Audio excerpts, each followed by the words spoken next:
Nós vamos dar início à sessão de Indústria, Inovação e Crescimento Económico. Eu peço desculpa pelo atraso, mas realmente sofremos um pequeno atraso lá em cima na plenária, mas julgo que todos os oradores estão presentes.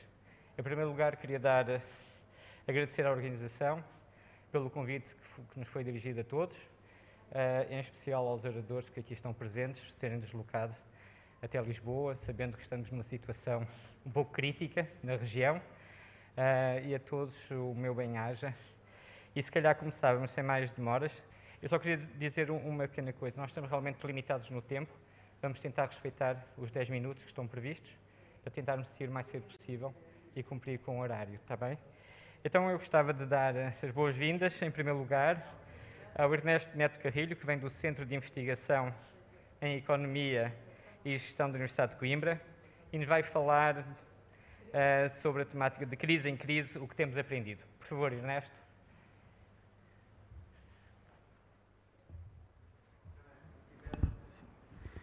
I will make the presentation in English. Okay. Okay.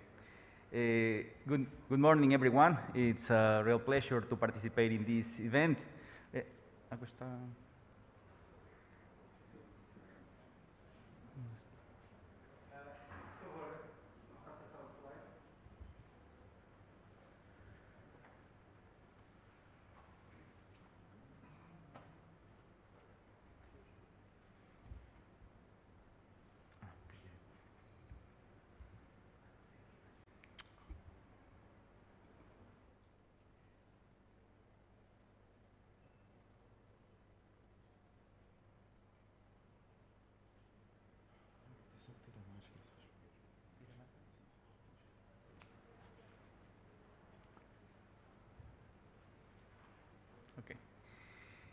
Today, I will make the presentation from crisis to crisis, what have we learned?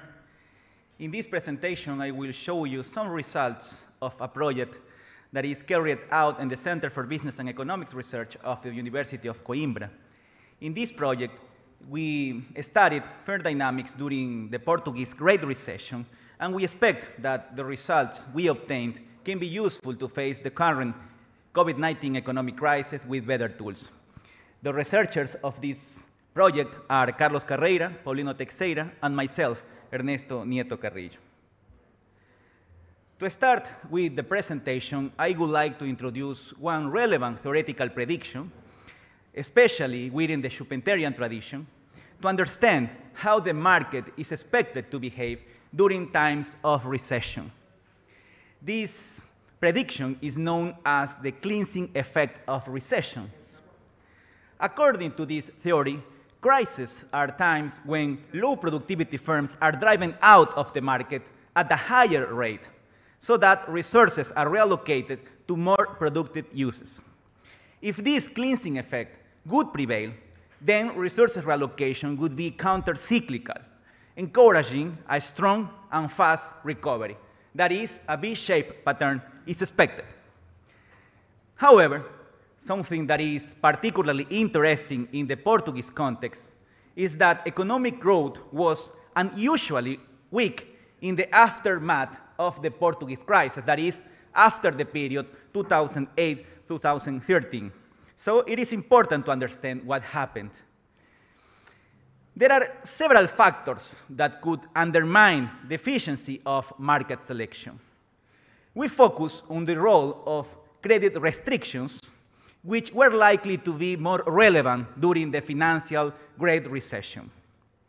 Firms normally face financial constraints, but these constraints are likely to be stronger during recession times.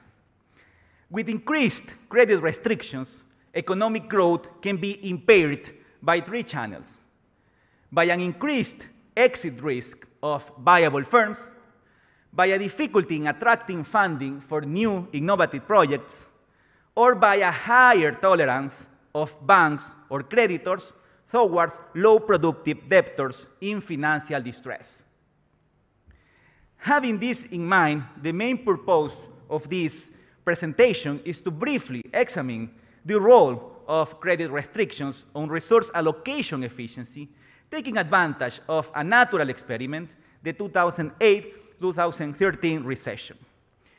we are going to evaluate whether financially constrained firms were more exposed to credit market restrictions during the recession, regardless of their productivity level. Moving forward to the empirical results, let's take a look at business dynamism during the recession.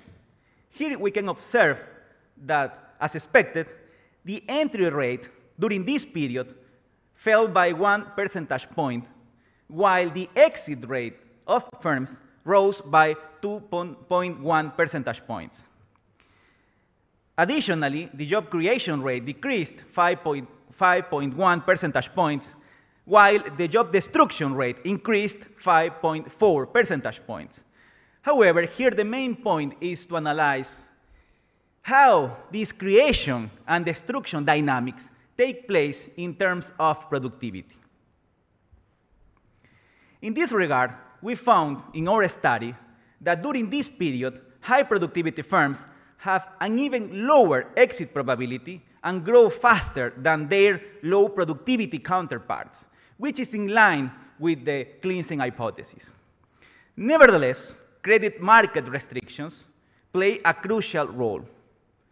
During the crisis, high productivity firms exit or grow at a slower pace because they were financially constrained. Specifically, we can observe in this slide that during the recession, companies with the highest leverage ratio were 3 times more likely to exit than companies with the lowest leverage ratio. Exit barriers are another channel through which market selection can be impaired. So it is important to understand what is the nature of these exit barriers. In that sense, several studies have found that banks, especially those undercapitalized, have the incentive to continue lending to their most problematic borrowers to avoid or delay a further increase in their reported non-performing loans, which allows these zombie borrowers to avoid or delay bankruptcy.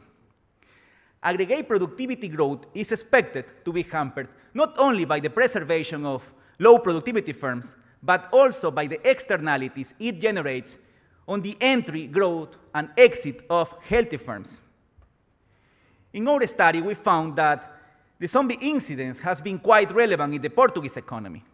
Actually, about 11% of the firms in the sample were classified as zombies during the period 2005-2016.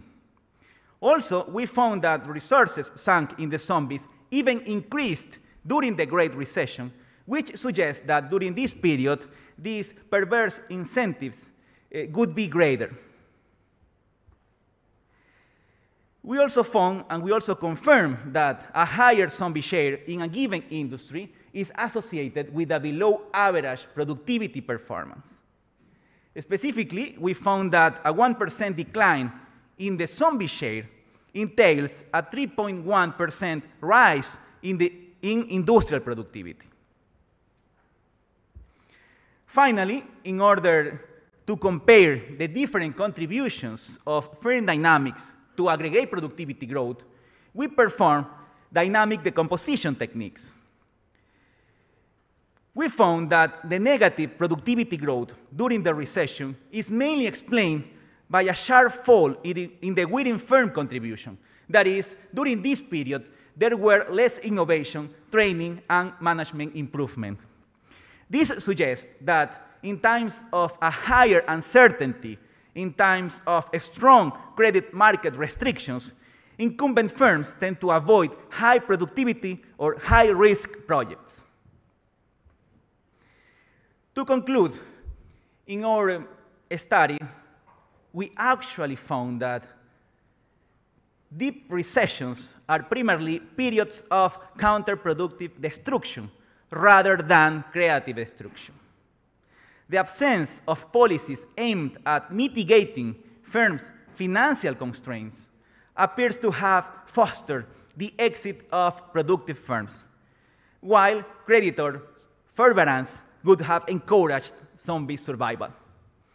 These factors seem to be to be responsible for the weak economic recovery. During the current context, given the magnitude of the COVID-19 negative shock, a further deterioration in firm balance sheets has most certainly triggered a rise in the exit risk of viable firms. Consequently, policies intended to relieve companies' liquidity problems are of great importance as they mitigate the long-run consequences of Great Recession. Nevertheless, policies that do not discourage the refinancing of unviable companies will end up damaging the future growth profile. Therefore, there is a possible trade-off. An efficient deleveraging process that fosters a stronger recovery period therefore requires well-designed screening mechanism. Thank you very much for your attention.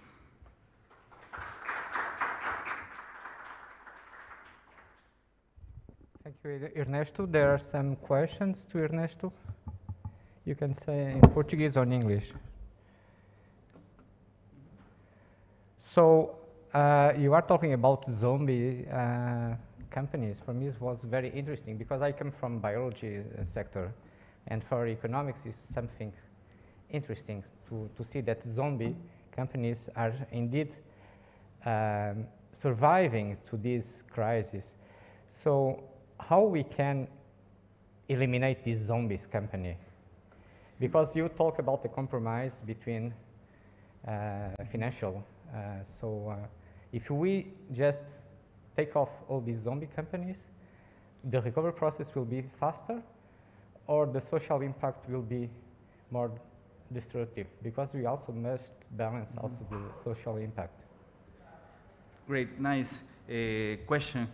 Okay, we also found in our study that we have two underlying causes of the zombie phenomenon. On the one hand, we have the creditors' forbearance, so especially banks. So something that is particularly important to face this problem is to improve the prudential banking supervision, something that it's already applying the Portuguese economy from the reform in 2012. And actually, another channel to improve or to diminish the zombie share is by an improvement in the insolvency regime. And this is very important because in another study within this project, we also found that not all zombies would be unviable firms.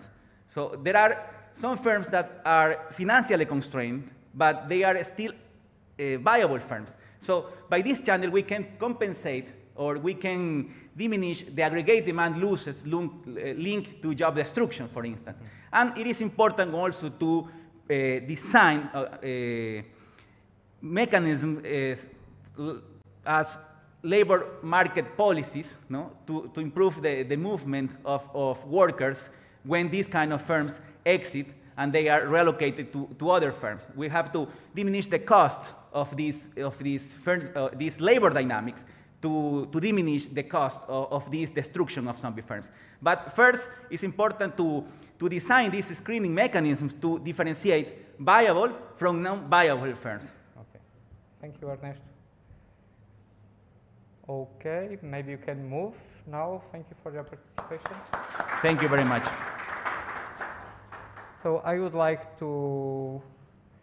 Eu gostava de convidar agora a Paula Tavares, que vem da unidade de ID+, do Instituto de Investigação em Design, Média e Cultura. Não sei se está presente.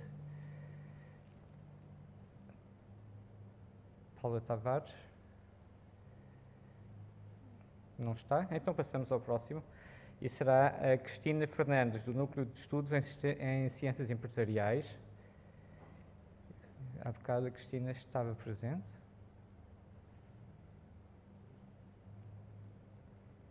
Bom. E passamos então ao CIMO. E gostava de convidar o José Alberto Pereira, do Centro de Investigação da Montanha, do Instituto Politécnico de Bragança.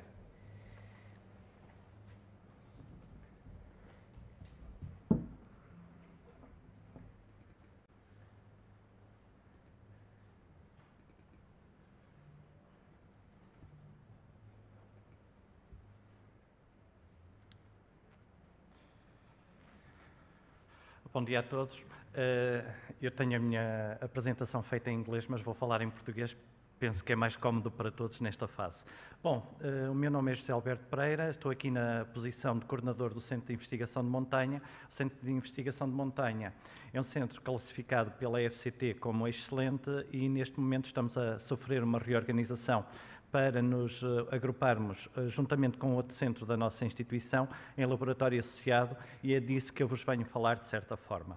Bom, porque é que qual é a nossa estratégia e onde é que nós estamos posicionados? Nós somos um centro completamente baseado no sistema politécnico, estamos localizados em Bragança. Bragança é uma região do interior, como todos vocês sabem. O nosso impacto na região, nós consideramos, como estamos numa região de interior de baixa densidade, o nosso impacto, de uma maneira geral, todas as atividades que nós fazemos são sempre superiores àquelas que se fazem nas grandes cidades. Para caracterizar um bocadinho da região, há cerca de 21 mil empresas que geram 1.600.000 milhões de euros anuais e cerca de 32 mil empregos estão relacionados com essas empresas.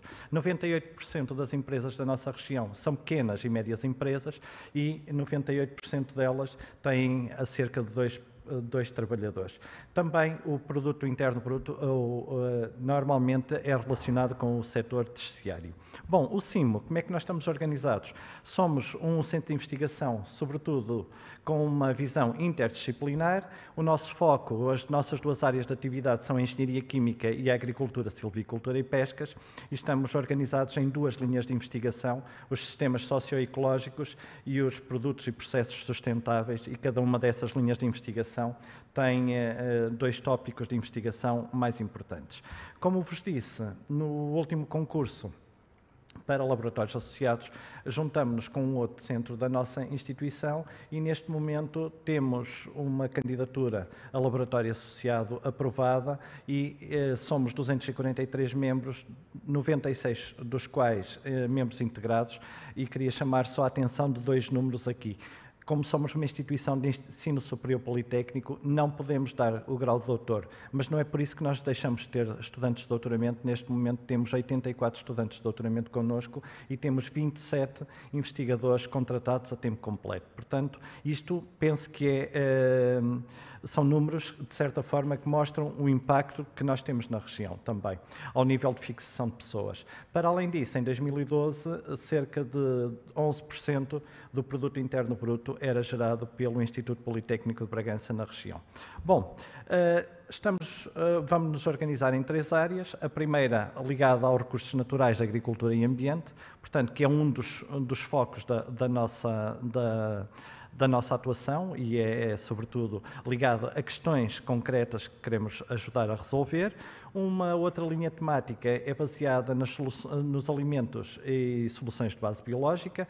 Temos uma longa tradição em desenvolver novos produtos, novas aplicações, novos ingredientes, muito trabalho em corantes e queremos manter-nos nessa área. E depois, como queremos contribuir muito para o desenvolvimento da região, temos uma nova linha temática ligada às empresas de base tecnológica e empresas inovadoras, que queremos, sobretudo, passar os nossos conhecimentos para as empresas, contribuir, sobretudo, para o desenvolvimento de empresas mais sustentáveis e com maior impacto na região e que isso tenha também repercussões ao nível económico.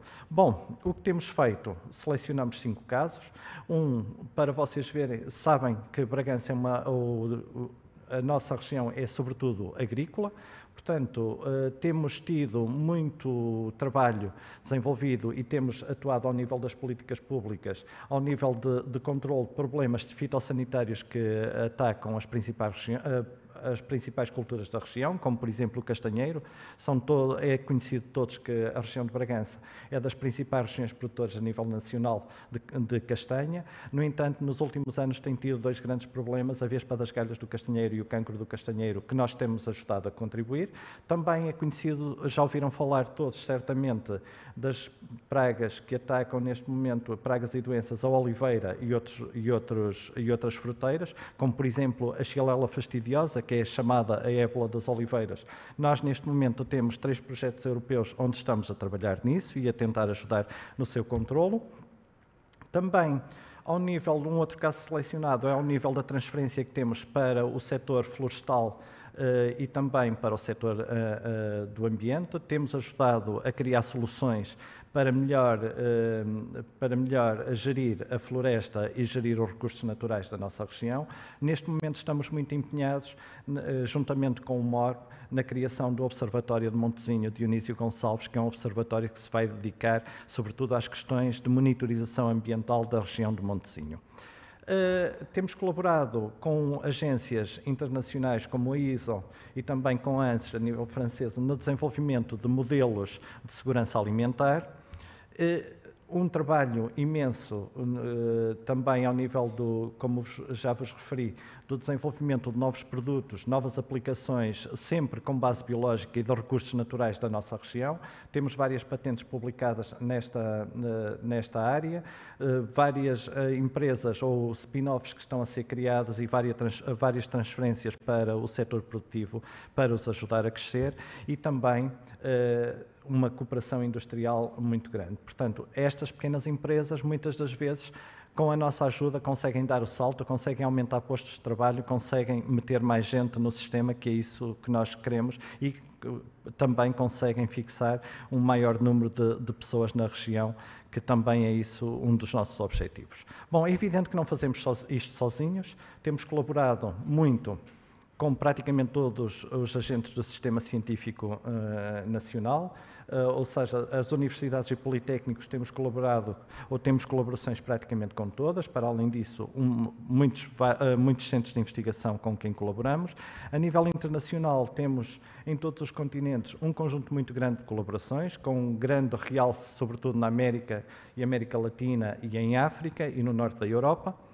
E ao nível das empresas e ao nível das organizações que estão os agentes que estão no setor, é evidente que temos colaborações privilegiadas com 2 dos laboratórios colaborativos que integramos, o laboratório, o MOR, o Laboratório de Investigação de Montanha, e o Aquavalor, que é um laboratório dedicado às águas que foi aprovado na última candidatura, e também com o Laboratório de Artes na Montanha Graça Moraes, que tem um centro de arte contemporânea em Bragança, onde está sediado, com um conjunto de organizações a nível nacional e internacional, que vão desde a IFCT à IEFSA, a ANSES e à ISO, uma colaboração muito importante também com o Conselho Oleícola Internacional, onde fazemos parte, inclusive, é do grupo de avaliadores e experts do Conselho Oleícola Internacional, muita conexão com todas as unidades de desenvolvimento locais e depois todos os nossos projetos são metidos com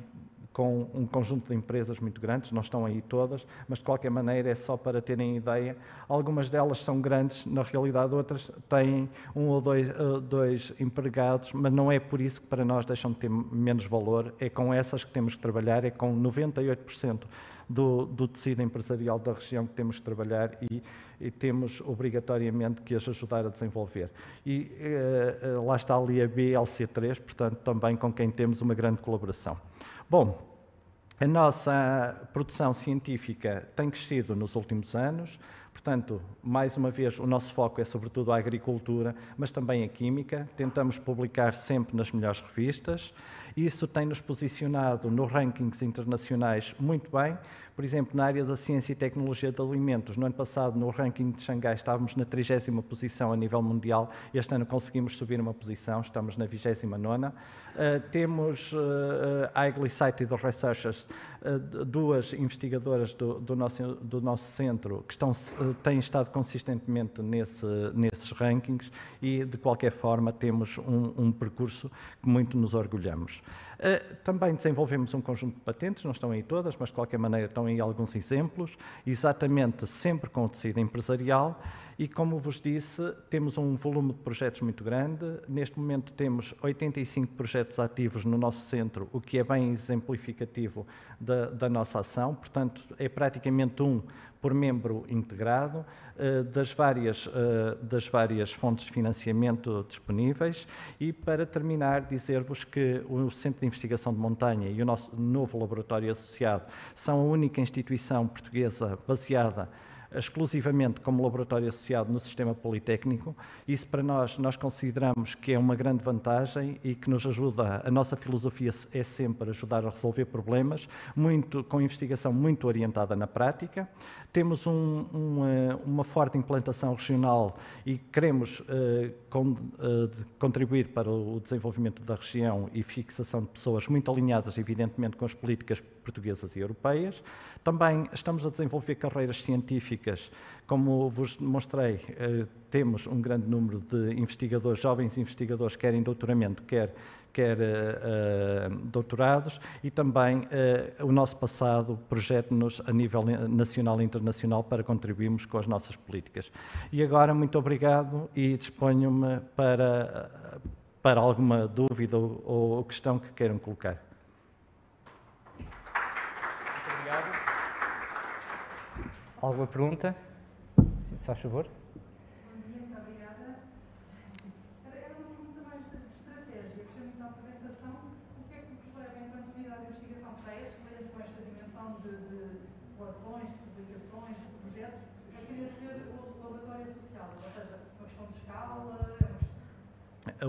Nós, para sermos laboratório associado, tínhamos que responder essencialmente a 3 questões.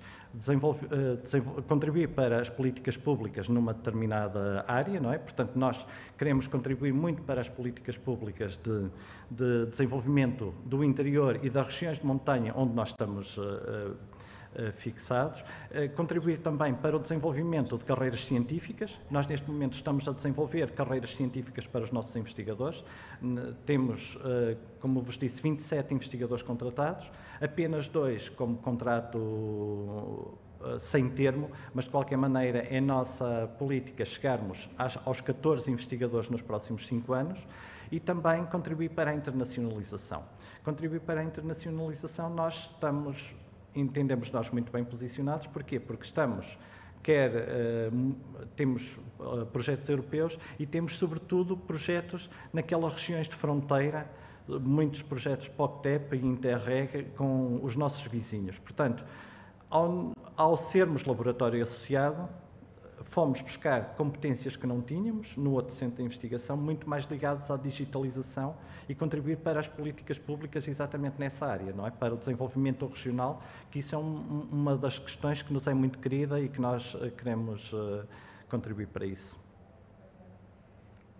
Ainda há tempo para mais uma pergunta. Eu tenho uma breve pergunta, muito rápida. Sendo o Politécnico, ou os politécnicos, principalmente os que estão no interior, driver para fixação de jovens, eu gostava de saber dos estudantes que vão para o Politécnico de Bragança, quantos é que ficam na região, ou se são da região, ou então se espalham Bragança, no vosso caso, pelo mundo. Nós, neste momento, é assim, a verdade é que estamos a espalhar Bragança pelo mundo, por um lado, porque cerca de 33% dos nossos estudantes que temos no Politécnico são estrangeiros, muitos dos PALOP, muitos da América Latina, mas também muitos do norte da Europa. Portanto, neste momento estamos a espalhar estudantes formados pelo mundo. Nós, ao nível de capacidade de atração dos locais, é menor, portanto, nós vamos buscar muita gente fora da região e muitos deles gostavam de ficar lá, sim. E temos, praticamente, não há organização nenhuma na região que não tenha alguém formado por nós. Agora, um jovem de Bragança, normalmente, gosta de estudar para fora, também temos de ter essa noção. Mas temos captado, até agora, temos captado muita gente de fora e muitos deles ficam lá, sim. Por exemplo, para as bolsas de doutoramento, temos muita gente estrangeira. Brasileiros, da América Latina toda e alguns do norte da Europa, Turquia, também no norte da África, temos tido mesmo investigadores, temos muitos investigadores estrangeiros, sim. Ok. Muito obrigado. Muito obrigado, eu. E de Bragança para o espaço, temos o Nuno Rocha, que nos vai falar sobre as tecnologias para o espaço na atividade do LAETA. Por favor, Nuno, vem do Laboratório Associado de Energia, Transportes e Aeronáutica. Fechar isto, mas não estou a conseguir fechar. Mas... eu posso tentar fechar, acho eu.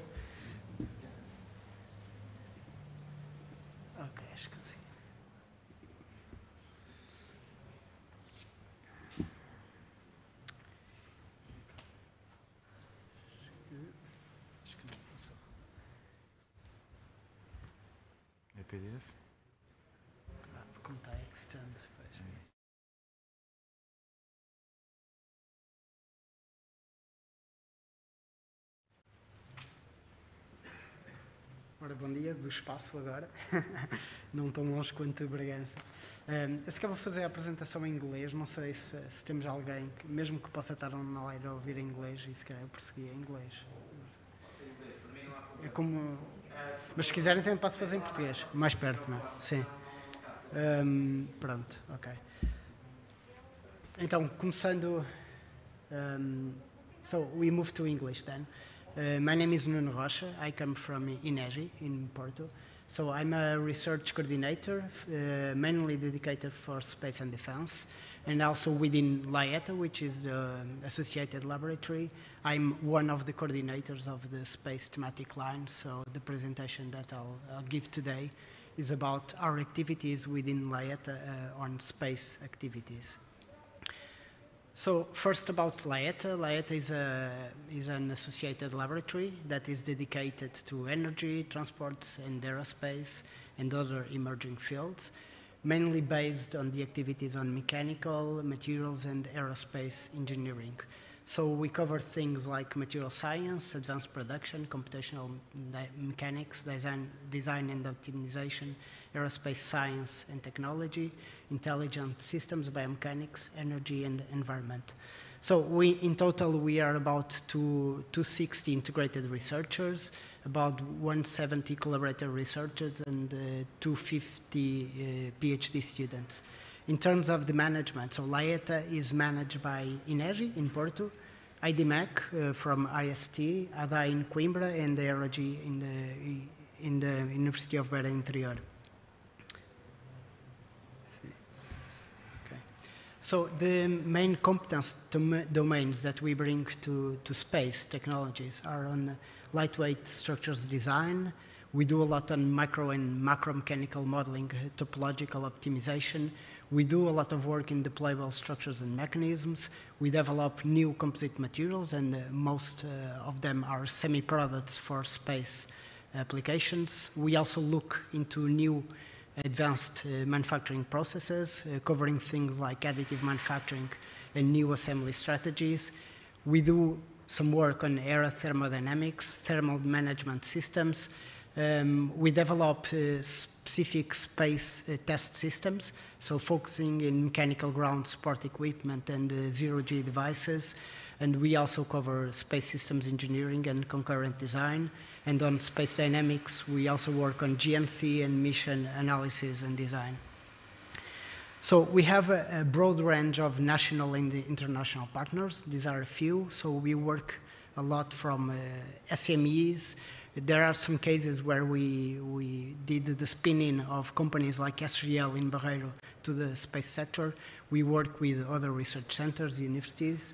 And at international scale, we work from the larger players like Airbus or HP or Avio to PMEs and other research centers that have activity in space.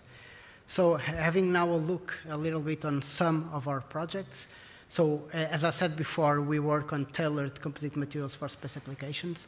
One of the main projects we have is Space Carbon. It's a H2020 project with the objective to develop carbon fibers and prepreg materials for space applications. So to be used in satellites and launchers because they are considered a critical technology and there is no European supplier, and this is where SGL appears as the producer of carbon fibers for space applications. What we do, mainly at INEGI, we work on the prepreg process to validate the fibers that SGL is developing, and then we work on new materials configurations like hybrid laminates, where we replaced some of the most expensive fibers to reduce the final cost of the composite parts. We work on the modification with the nanomaterials, for instance, with carbon nanotubes, to achieve electrical and thermal thresholds at very low loading, so without much influence on processing. And we also work on materials modification like resin toughness to improve the cryogenic properties that is interesting, for instance, for tanks. We have been having other projects on the material side. For instance, on RTME box is a project where we develop a concept for an electronic box for space, where we substituted the aluminium by composite, and the challenge was to make it conductive enough as aluminium.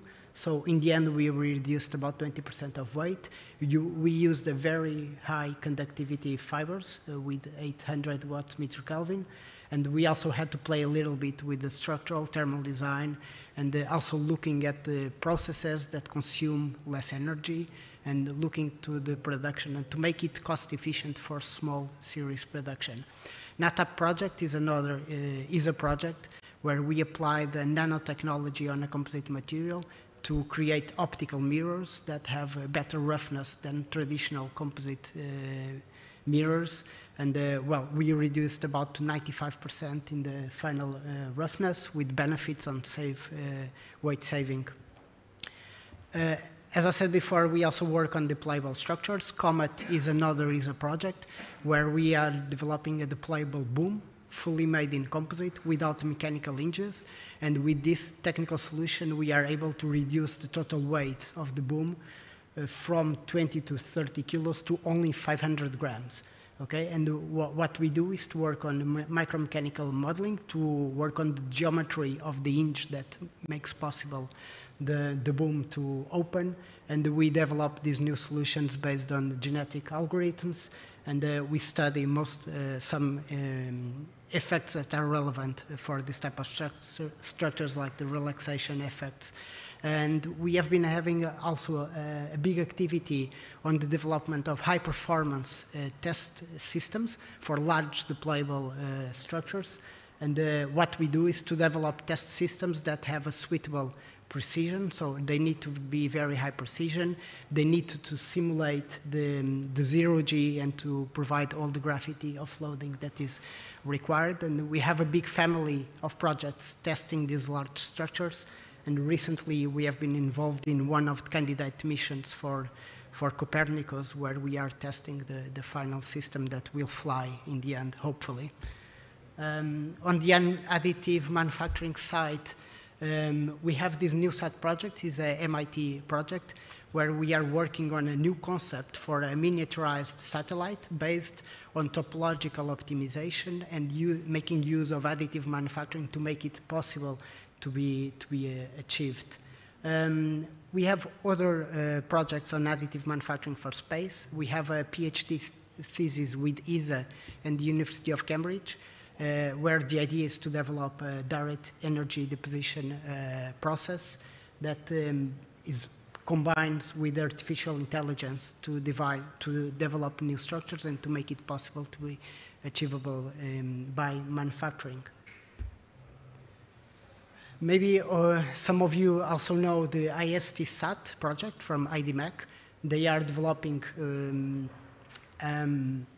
a nanosatellite. It's the first nanosatellite that is being developed by a team of students and professors that is expected to be launched under the Fly Your Satellite initiative from ESA. And IDMEC also works on the development of new nanosatellite concepts with capacities on systems and concurrent engineering.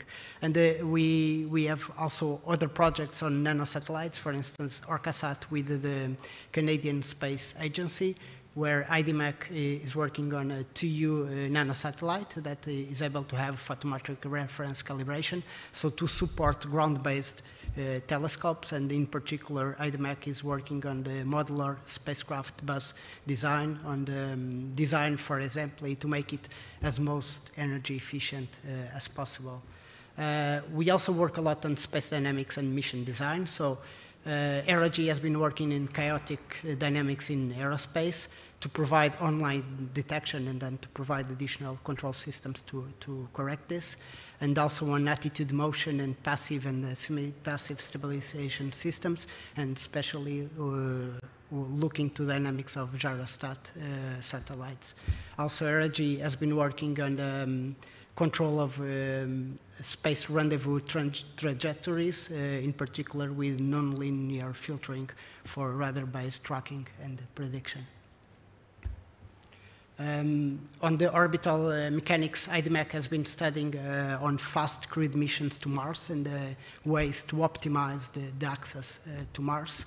And we also work on rocket dynamics, so we look at semi-analytical calculations of rocket trajectories, always with the objective to, in the end, optimize the full rocket system. This is also done by applying methodologies of multidisciplinary design optimization, and also on liquid rocket engines. Aerogy has been working with the CNRS in France on the computational optimization of the injection of fuel, in particular transcritical and supercritical jets.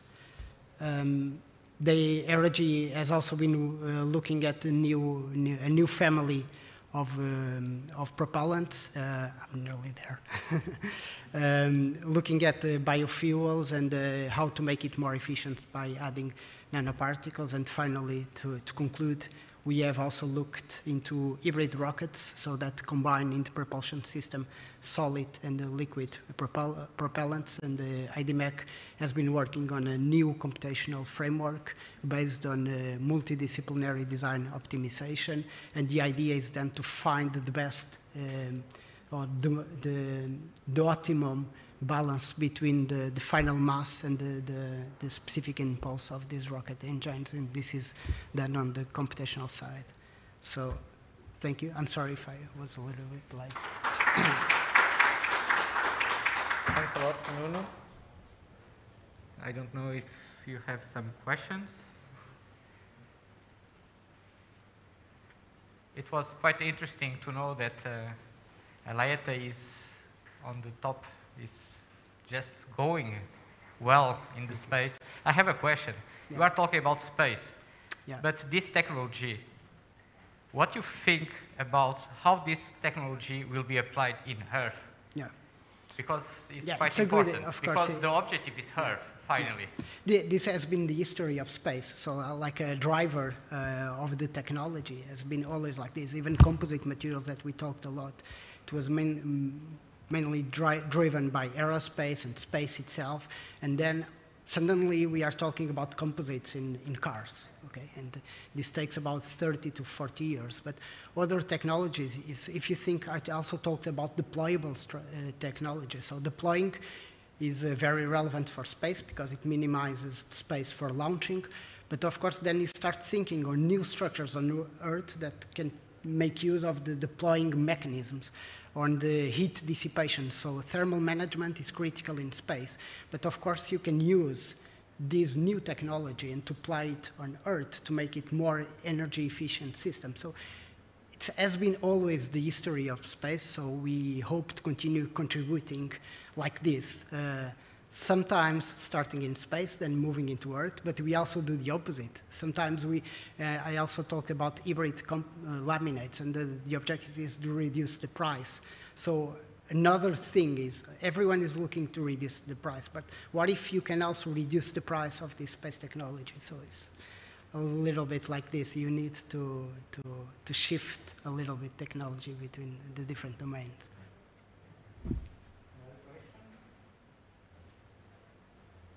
Okay.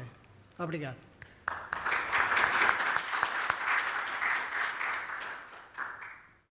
I would like now to call Ana Alonso. Ana Alonso vem do INESCTEC e falará sobre computação na nuvem com garantia de privacidade, que é algo bastante importante nestes tempos de digitalização.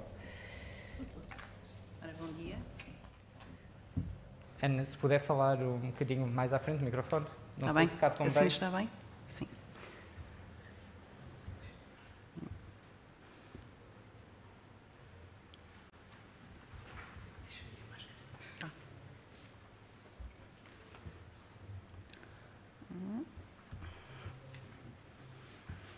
Pronto, então vou começar. Como já foi dito, vou falar sobre computação na nuvem com garantias de privacidade. Vou falar sobre porque é que isto é importante, porque é que é necessário, o que é que se consegue fazer e o que é que ainda falta. E também as contribuições que já tivemos ao nível do INESCTEC, precisamente por este tópico.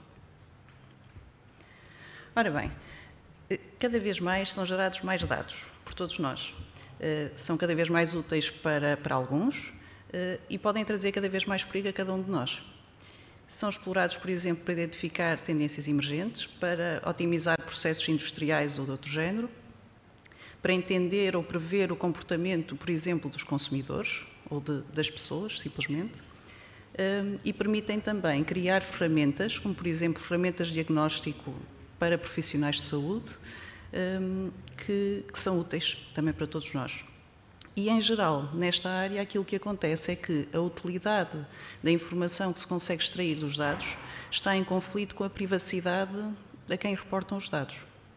E isso acontece não só pelo detalhe a que vai a informação, como também pela necessidade ou pela possibilidade de cruzar informação proveniente de diversas fontes. Okay. O que é que acontece? Termos cada vez mais dados obriga-nos a termos cada vez mais recursos. E o que acontece é que os nossos dispositivos pessoais não têm necessariamente o poder de computação nem de armazenamento para conseguirmos tirar partido dos dados que são gerados. Então, o que é que vai acontecer? E quando falo em dispositivos pessoais, portanto, falo não só dos nossos telemóveis, por exemplo, mas falo também das infraestruturas computacionais que estejam disponíveis para empresas. E então, aquilo que acontece é que se tenta tirar partido daquilo que existe na nuvem.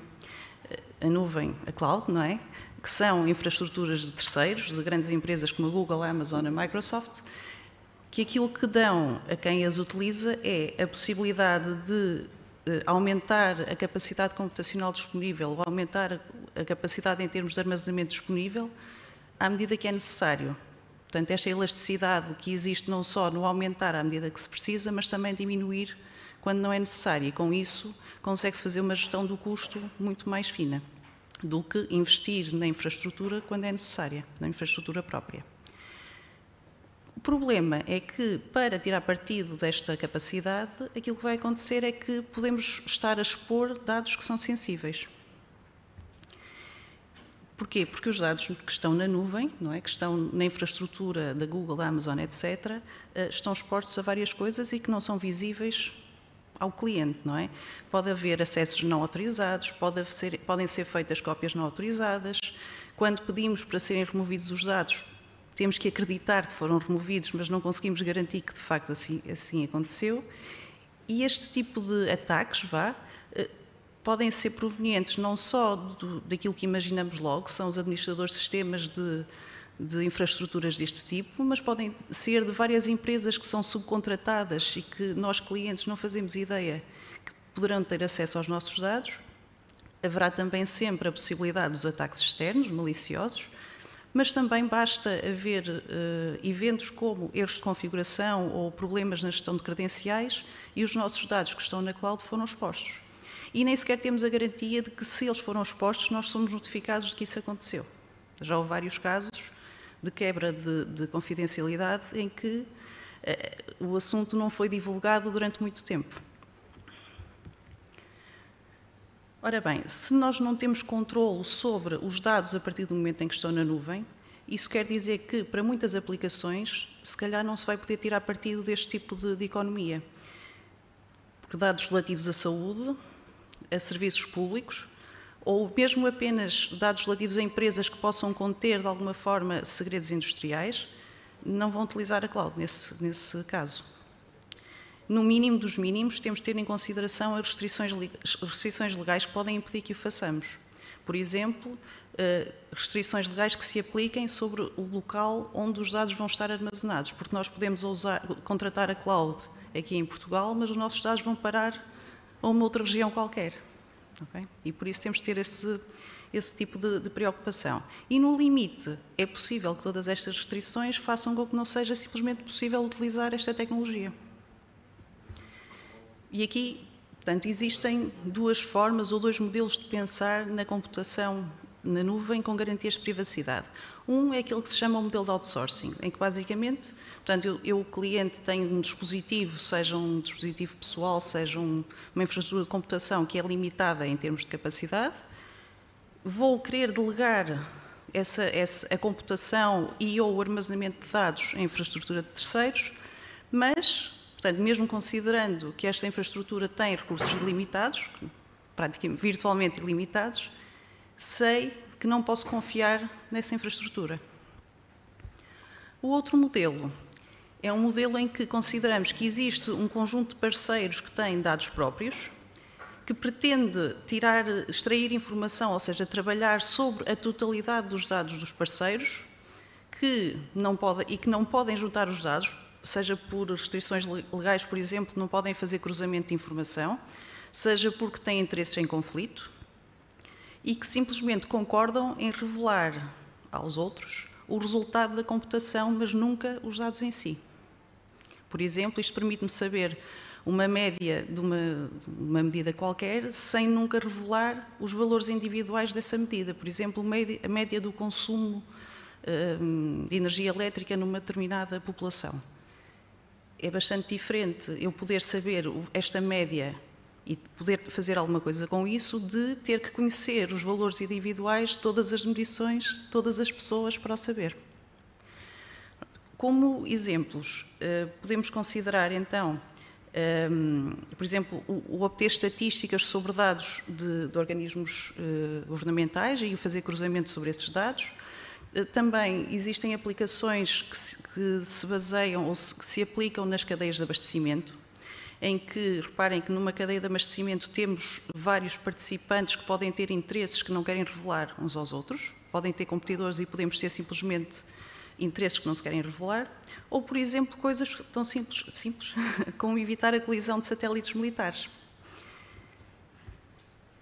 Para realizar cada um destes modelos, por exemplo, para o modelo de outsourcing, existem soluções que são otimizadas, mas que limitam, de alguma forma, o processamento que se consegue fazer sobre os dados, ou seja, limita que perguntas é que nós conseguimos fazer sobre os dados que existem, mas que, comparativamente, têm um nível de eficiência que já é bastante aceitável. Em alguns casos, por exemplo, estamos a falar de mais 15% de overhead em relação à computação sem garantias de privacidade, o que já é bastante aceitável.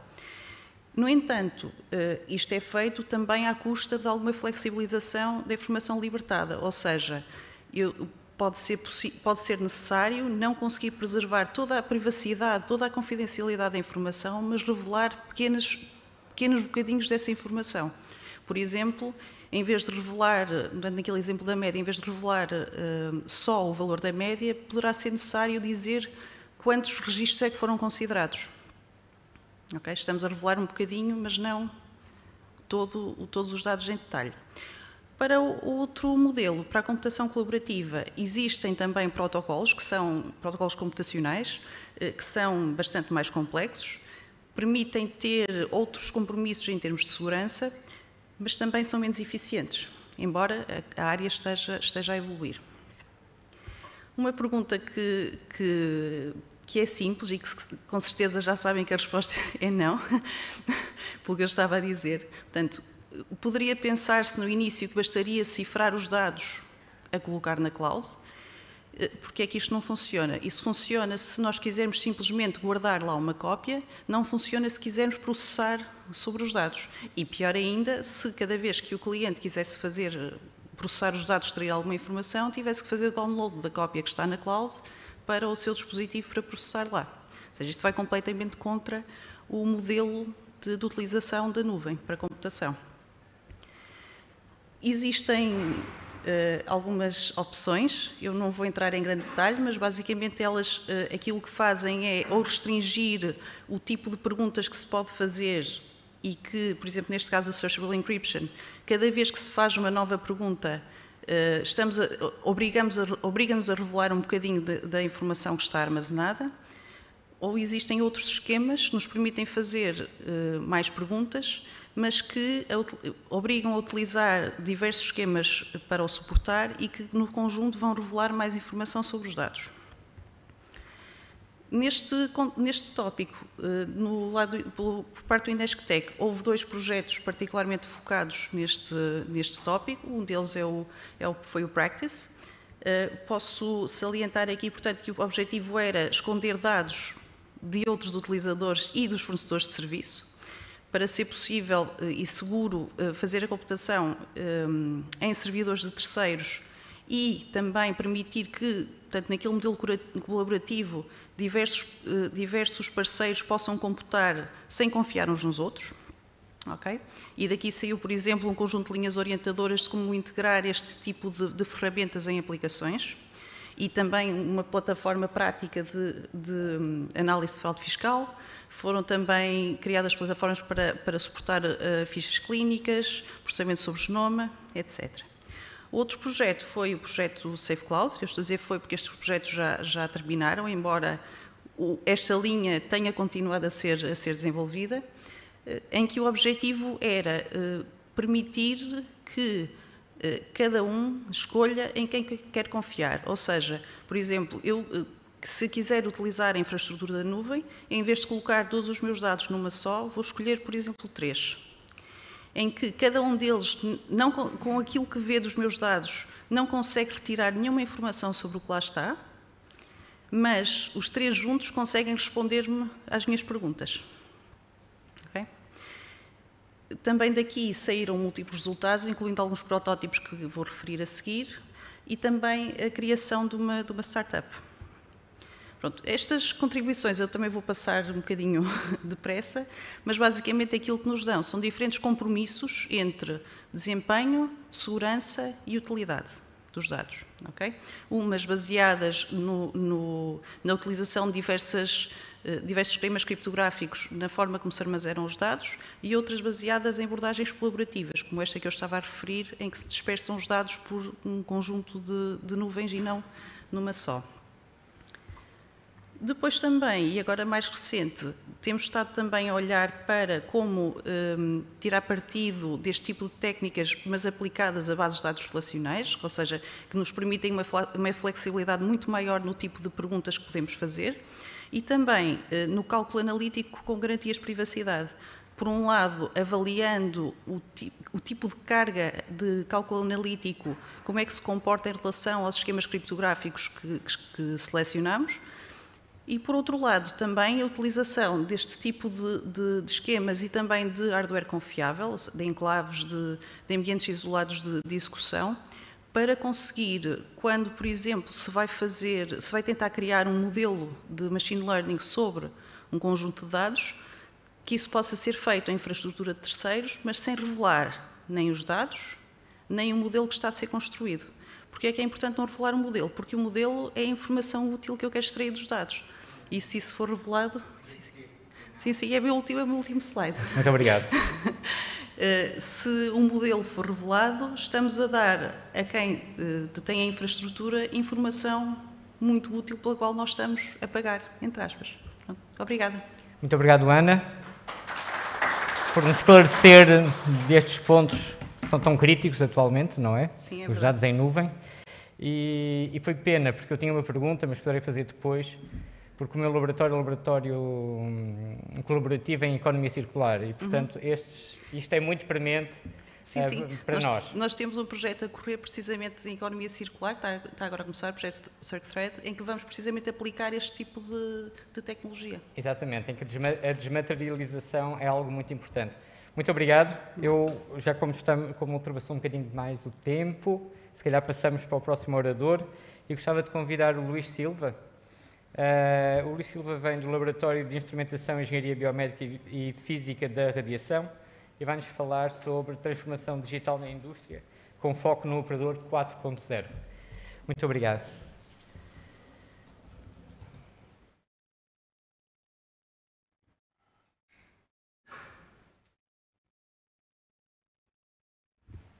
Então, muito boa tarde. Só colocar isto um bocadinho mais para aqui. A minha apresentação está em inglês, mas havendo a oportunidade e todos na sala compreendendo português, obviamente prefiro falar também em português. Apesar da apresentação estar preparada para a eventualidade de ter que ser unicamente em inglês, portanto está em inglês. Operador é o nome deste projeto. Operador que define o trabalhador da indústria, portanto, aquele que trabalha na indústria. Já foi adiantado a Indústria 4, a aplicação à Indústria 4, muitas vezes chamamos a este projeto, para não dizer toda a totalidade do nome, que é a transformação digital aplicada ao operador, a transformação digital da Indústria 4 aplicada ao operador na indústria, e chamamos, na vez, operador 4.0, nesse mesmo sentido. Esta apresentação está organizada desta forma, vou-vos apresentar o conceito, vou falar de parceiros, Parceiros que acaba por ser o consórcio que dá corpo ao operator. Depois explicarei um bocadinho sobre a visão e os nossos objetivos e também sobre o grupo que faz parte do LibFish, é um grupo específico, é o grupo Biosignals. Portanto, irei também explicar o que é que nós fazemos e, por fim, onde é que nós nos situamos. O conceito operator coloca a indústria e vai buscar a quarta revolução industrial para ser aplicado ao trabalhador. E como diz o próprio nome, operator, estamos focados no trabalhador, na qualidade do trabalho deste sujeito. Não meramente no lucro, mas, e quando digo não meramente no lucro, não é desprezando o lucro, não é desprezando a produtividade, mas tentando garantir que o operador tem as suas condições de trabalho e consegue, por exemplo, manter-se saudável nesse trabalho. Portanto, estamos preocupados com o bem-estar do trabalhador. Então, queremos, como está ali, realizar a transformação digital, aplicando a Indústria 4 ao operador. Para isso, recorremos a sensores, onde vamos monitorizar, vamos tentar categorizar o que é que significa a carga de trabalho daquele operador na tarefa que ele está a realizar. Portanto, continuamos com o foco na produtividade, continuamos com o centro no desenvolvimento, mas colocamos aqui outra filosofia, que é a filosofia Sociedade 5. Sociedade 5, em que o foco, tanto o centro, está no ser humano. E a partir do ser humano consegue-se chegar a outros objetivos. Então, é lógico, poder-se-á dizer, quem está dentro da área da saúde ocupacional, que existem vários instrumentos. Temos ali o exemplo de uma norma que está relacionada com tarefas que são de agarrar e conseguir transportar um objeto. Temos aqui, por exemplo, o EAWS, que é esta Ergonomic Assessment Worksheet, que tem um conjunto de fatores que têm a ser analisados numa tarefa. Existem um conjunto de ferramentas que já estão institucionalizadas no mercado que normalmente o Departamento de Saúde Ocupacional utiliza. Eu costumo comparar estes instrumentos a outro instrumento que existe, o PDRS que existe no Parkinson, em que, obviamente, não estou aqui a tirar importância a esses instrumentos. São importantes, são fundamentais, mas também são subjetivos. Portanto, e no Parkinson o que fazem muitas vezes é colocam o sujeito, por exemplo, a fazer este movimento e o avaliador diz 3 centímetros e colocam um valor daquilo que é realizado. Colocam o sujeito, por exemplo, na sua posição bípede, alguém chega por trás, o avaliador, o fisioterapeuta, faz um empurrão no sujeito, ele vai fazer o movimento e eles fazem uma classificação daquele movimento. Obviamente isto tem valor tanto que é usado a nível clínico, mas este tipo de instrumentos podem ser ainda mais precisos e mais concretos. Imaginem, por exemplo, que ao fazer isto, conseguimos saber, ok, a média deste movimento foi X centímetros. Então temos uma medição que é objetiva, uma medição direta daquilo que realmente estamos a medir. O que nós quisemos então foi quantificar realmente o movimento, aplicando a Indústria 4. Peço imensa desculpa.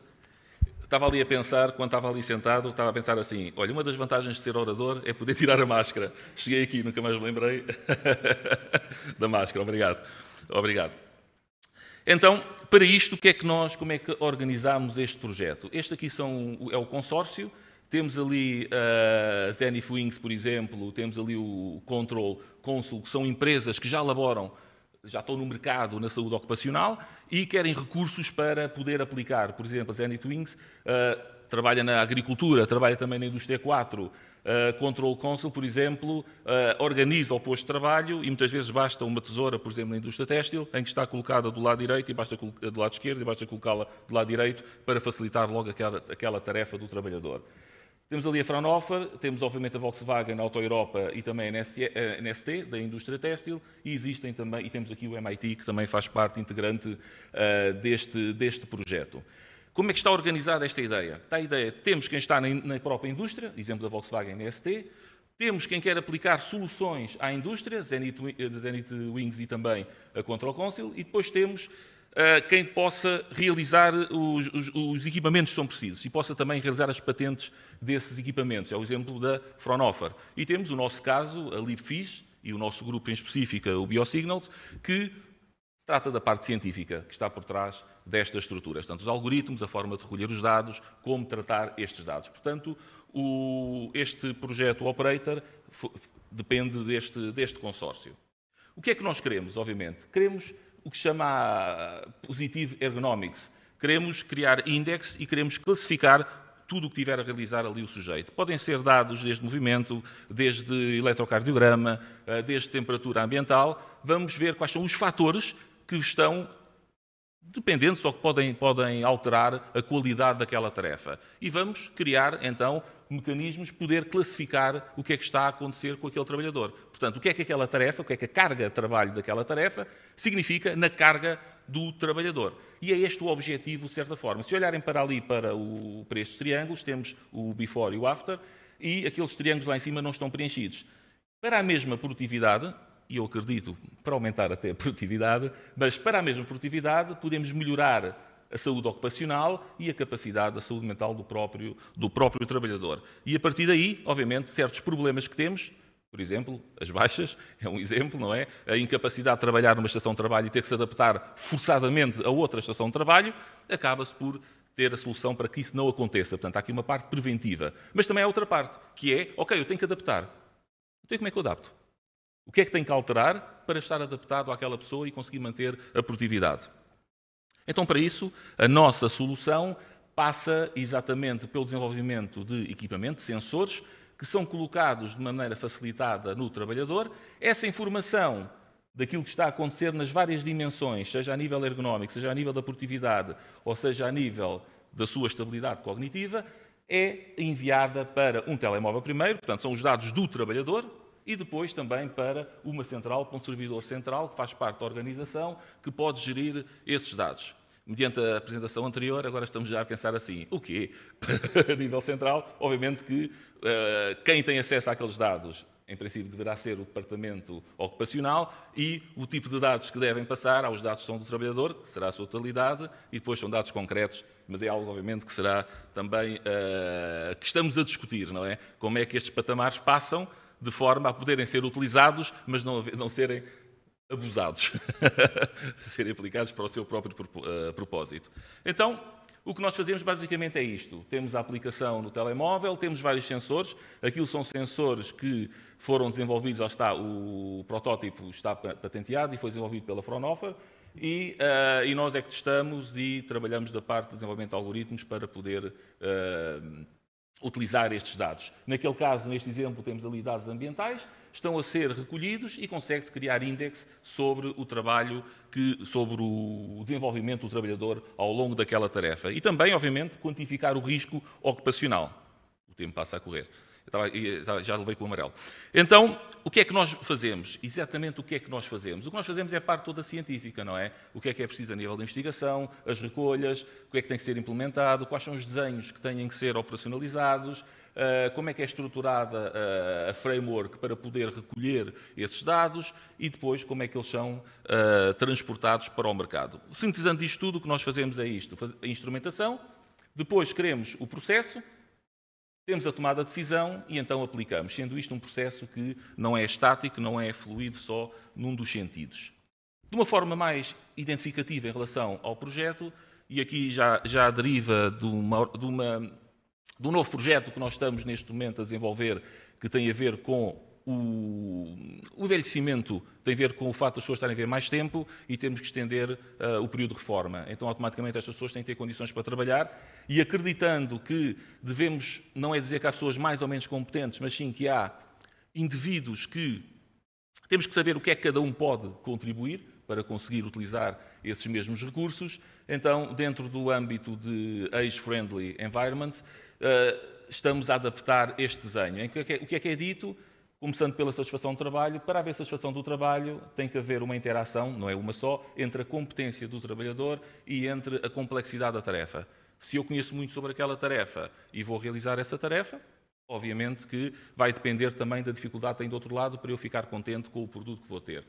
Obviamente, dentro da competência há o próprio know-how e o treino do trabalhador. Dentro da competência existe, por exemplo, a percepção que o trabalhador tem da sua própria competência, e também, obviamente, as suas características morfológicas a nível corporal. Porcentagem de massa gorda, massa magra, caracterização da osteopénia, no caso do idoso, caracterização da sarcopénia, no caso também do idoso, ou então em outras circunstâncias da vida.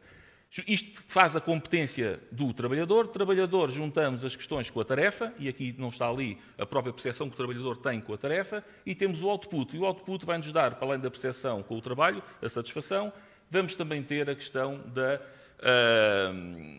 da carga cardiovascular e a carga muscular que aquele trabalho representa. E aqui conseguimos quantificar como é que esse trabalhador está, através da Indústria 4, para realizar aquele trabalho e quais são as variáveis que temos que alterar.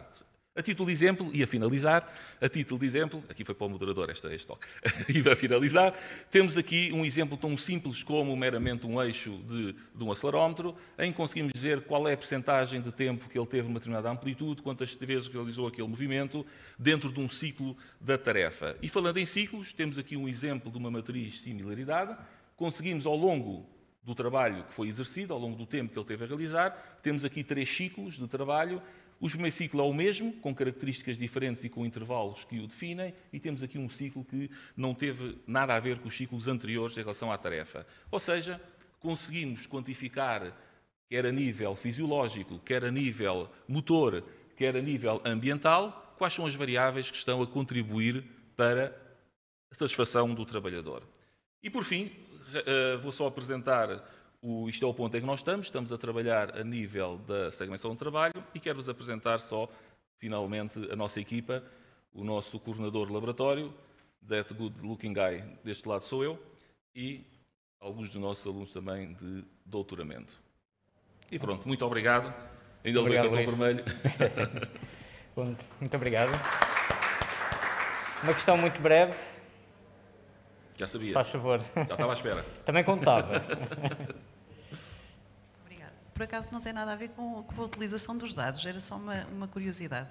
Com estes dados conseguem fazer, por exemplo, algum tipo de previsão ou análise em relação à ocorrência de acidentes de trabalho, por exemplo? Sim.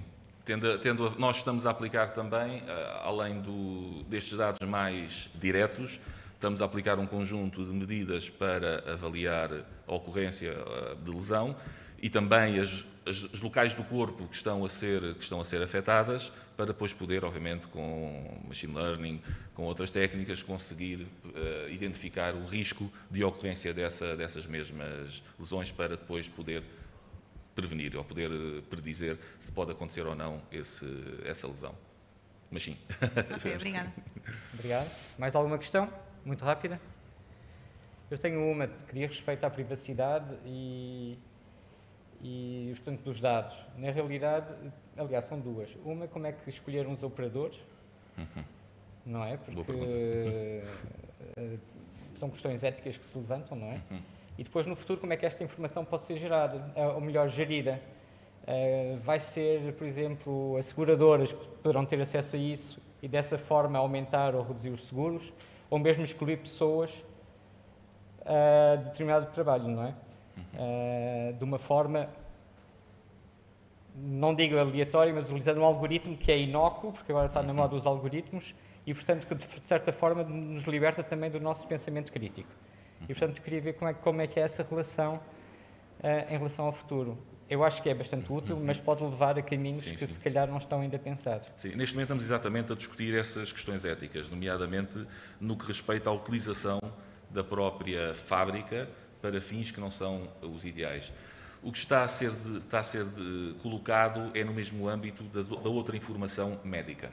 Ou seja, o médico do trabalho tem informação específica sobre a atividade ocupacional, faz um relatório para a entidade que contratou, não é? Para a fábrica, e depois, a partir daí, a informação, à parte sigilosa, que faz parte do utente. Portanto, e neste momento estes dados estão a ser vistos que têm que ser tratados dentro deste mesmo âmbito, tal e qual como seja informação médica.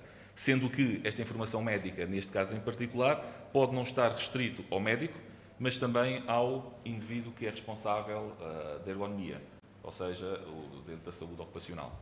E ser dentro deste setor que esta informação é gerida e depois este setor terá que passar a informação eventualmente para fora. Enviada para uma cloud, porque isso é Big Data que se gera e, portanto, temos ali os casos de privacidade que a Ana falou. Que já foram referidos. Ok, Luís.